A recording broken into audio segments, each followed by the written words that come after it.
A Grain of Truth. Part 5. The mare flattened her ears against her skull and snorted, throwing up earth with her hooves. She didn't want to go. Geralt didn't calm her with the sign. He jumped from the saddle and threw the reins over the horse's head. He no longer had his old sword in its lizard-skin sheath on his back. Its place was filled with a shining, beautiful weapon with a cruciform and slender, well-weighted hilt, ending in a spherical pommel made of white metal. This time, the gate didn't open for him. It was already open, just as he had left it. He heard singing. He didn't understand the words. He couldn't even identify the language. He didn't need to. The Witcher felt and understood the very nature, the essence of this quiet, piercing song which flowed through the veins in a wave of nauseous, overpowering menace. The singing broke off abruptly, and then he saw her. She was clinging to the back of the dolphin in the dried-up fountain, embracing the moss-overgrown stone with her tiny hands, so pale they seemed transparent. Beneath her storm of tangled black hair shone huge, wide-open eyes the colour of anthracite. Geralt slowly drew closer, his step soft and springy, tracing a semicircle from the wall and blue rosebush. The creature, glued to the dolphin's back, followed him with her eyes, turning her petite face with an expression of longing and full of charm. He could still hear her song, even though her thin, pale lips were held tight, and not the slightest sound emerged from them. The Witcher halted at a distance of 10 paces.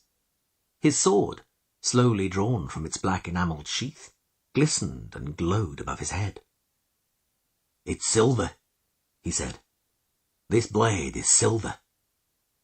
The pale little face did not flinch. The anthracite eyes did not change expression. "You're so like a Ryselka," the Witcher continued calmly, "that you could deceive anyone. All the more as you're a rare bird, black-haired one. But horses are never mistaken. They recognise creatures like you instinctively and perfectly. What are you? I think you're a moolah or an alpor. An ordinary vampire couldn't come out in the sun." The corners of the pale lips quivered and turned up a little. "Nivellen attracted you with that shape of his, didn't he? You evoked his dreams. I can guess what sort of dreams they were, and I pity him." The creature didn't move. "You like birds," continued the Witcher, "but that doesn't stop you biting the necks of people of both sexes, does it? You and Nivellen, indeed. A beautiful couple you'd make. A monster and a vampire, rulers of a forest castle. You'd dominate the whole area in a flash. You, eternally thirsty for blood, and he, your guardian, a murderer at your service, a blind tool. But first, he had to become a true monster, not a human being in a monster's mask." The huge black eyes narrowed. "Where is he, black-haired one? You were singing, so you've drunk some blood. You've taken the ultimate measure, which means you haven't managed to enslave his mind. Am I right?" The black-tressed head nodded slightly, almost imperceptibly, and the corners of the mouth turned up even more. The tiny little face took on an eerie expression. "No doubt you consider yourself the lady of this manor now." A nod, this time clearer. "Are you a moolah?" A slow shake of the head. The hiss which reverberated through his bones could only have come from the pale, ghastly, smiling lips, although the Witcher didn't see them move. "Alpor?" Denial. The Witcher backed away and clasped the hilt of his sword tighter. "That means you're—" The corners of the lips started to turn up higher and higher. The lips flew open. "A BRUXA!" the Witcher shouted, throwing himself towards the fountain. From behind the pale lips glistened white, spiky fangs. The vampire jumped up, arched her back like a leopard, and screamed. The wave of sound hit the Witcher like a battering ram, depriving him of breath, crushing his ribs, piercing his ears and brain with thorns of pain. Flying backwards, he just managed to cross his wrists in the sign of heliotrope. The spell cushioned some of his impact with the wall. But even so, the world grew dark, and the remainder of his breath burst from his lungs in a groan. On the dolphin's back, in the stone circle of the dried-up fountain, where a dainty girl in a white dress had sat just a moment ago, an enormous black bat flattened its glossy body, opening its long, narrow jaws wide, revealing rows of needle-like white teeth. The membranous wings spread and flapped silently, and the creature charged at the Witcher like an arrow fired from a crossbow. Geralt, with a metallic taste of blood in his mouth, shouted a spell, and threw his hand, fingers spread in the sign of Quen, out in front of him. The bat, hissing, turned abruptly, then chuckled and veered up into the air before diving down vertically, straight at the nape of the Witcher's neck. Geralt jumped aside, slashed and missed. The bat, smoothly, gracefully drew in a wing, circled around him and attacked anew, opening its eyeless, toothed snout wide. Geralt waited, sword held with both hands, always pointed in the creature's direction. At the last moment he jumped, not to the side, but forward, dealing a swinging cut which made the air howl. He missed. It was so unexpected that he lost his rhythm and dodged a fraction of a second too late. He felt the beast's talons tear his cheek, and a damp, velvety wing slapped against his neck. He curled up on the spot, transferred the weight of his body to his right leg, and slashed backwards sharply, missing the amazingly agile creature again. The bat beat its wings, soared up and glided towards the fountain. As the crooked claws scraped against the stone casing, the monstrous, slobbering snout was already blurring, morphing, disappearing, although the pale little lips which were taking its place couldn't quite hide the murderous fangs. The BRUXA howled piercingly, modulating her voice into a macabre tune, glared at the Witcher with eyes full of hatred, and screamed again. The sound wave was so powerful it broke through the sign. Black and red circles spun in Geralt's eyes. His temples and the crown of his head throbbed. Through the pain drilling in his ears, he began to hear voices wailing and moaning, the sound of flute and oboe, the rustle of a gale.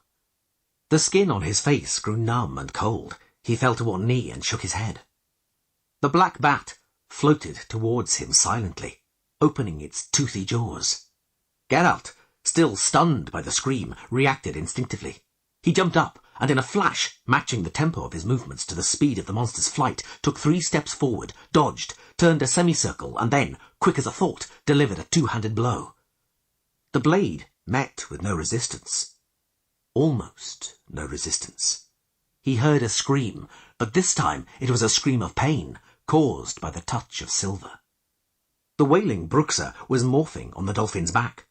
On her white dress, slightly above her left breast, a red stain was visible beneath a slash no longer than a little finger.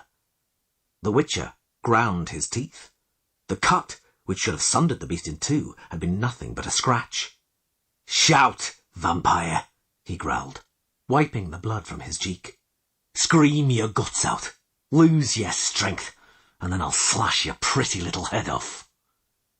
You will be the first to grow weak, sorcerer. I will kill you. The BRUXA's lips didn't move, but the Witcher heard the words clearly. They resounded in his mind, echoing and reverberating as if underwater. "We shall see," he muttered through his teeth as he walked, bent over in the direction of the fountain. "I will kill you. I'll kill you. I'll kill you. We shall see." "Verena!"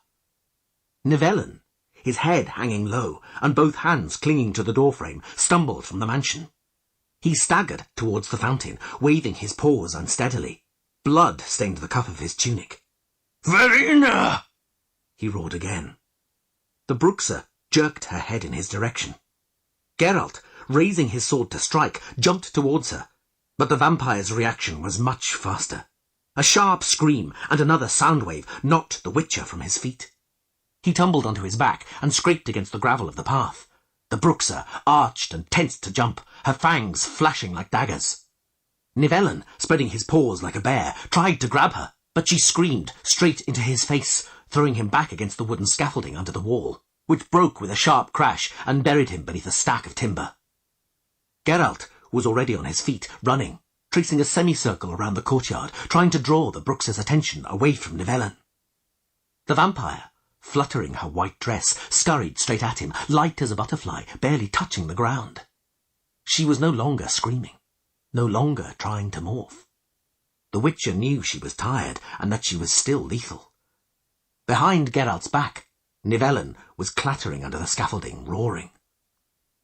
Geralt leapt to the left, executing a short moulinette with his sword to confuse the BRUXA gliding towards him, white and black, wind-blown, terrible. He'd underestimated her. She screamed. He didn't make the sign in time, flew backwards until he thumped against the wall. The pain in his spine shot all the way to the tips of his fingers, paralysed his shoulders, cut him down at the legs. He fell to his knees. The BRUXA, wailing melodiously, jumped towards him. "Verena!" roared Nivellen. She turned, and Nivellen forced the sharp, broken end of a 3-metre-long pole between her breasts. She didn't shout. She only sighed. The Witcher shook, hearing this sigh. They stood there. Nivellen, on wide-spread legs, was wielding the pole in both hands, one end firmly secured under his arm.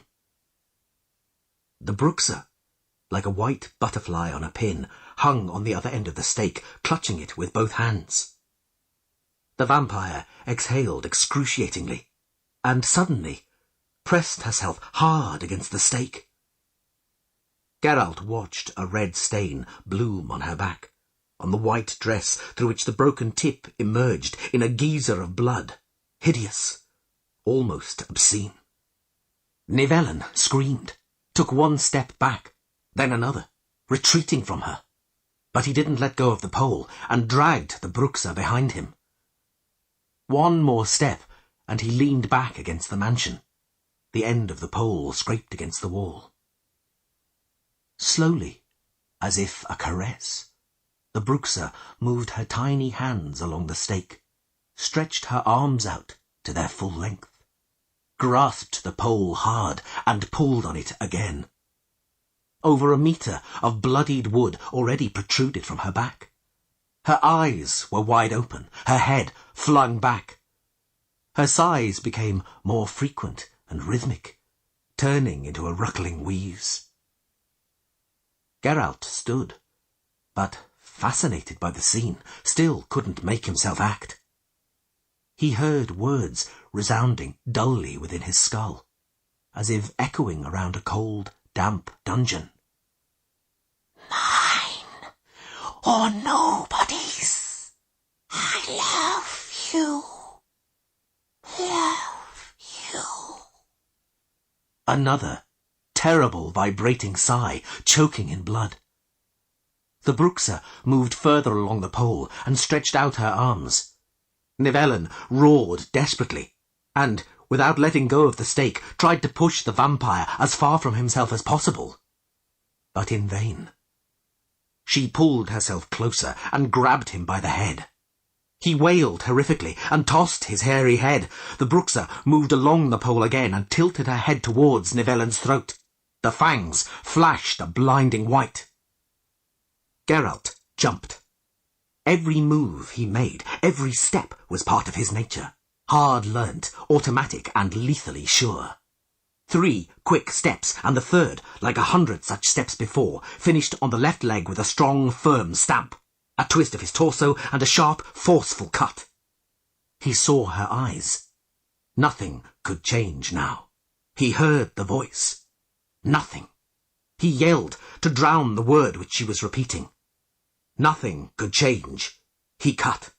He struck decisively, like hundreds of times before, with the centre of the blade, and immediately, following the rhythm of the movement, took a 4th step and half a turn. The blade, freed by the half-turn, floated after him, shining, drawing a fan of red droplets in its wake. The streaming, raven-black hair floated in the air. Floated. Floated. Floated. The head fell onto the gravel. "There are fewer and fewer monsters. And what am I? Who's shouting? The badge.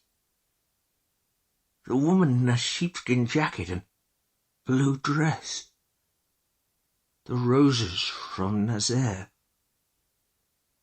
How quiet. How empty. What emptiness within me? Nivellen, curled up in a bundle, sheltering his head in his arms and shaking with twitches and shivers, was lying in the nettles by the manor wall. "Get up," said the Witcher.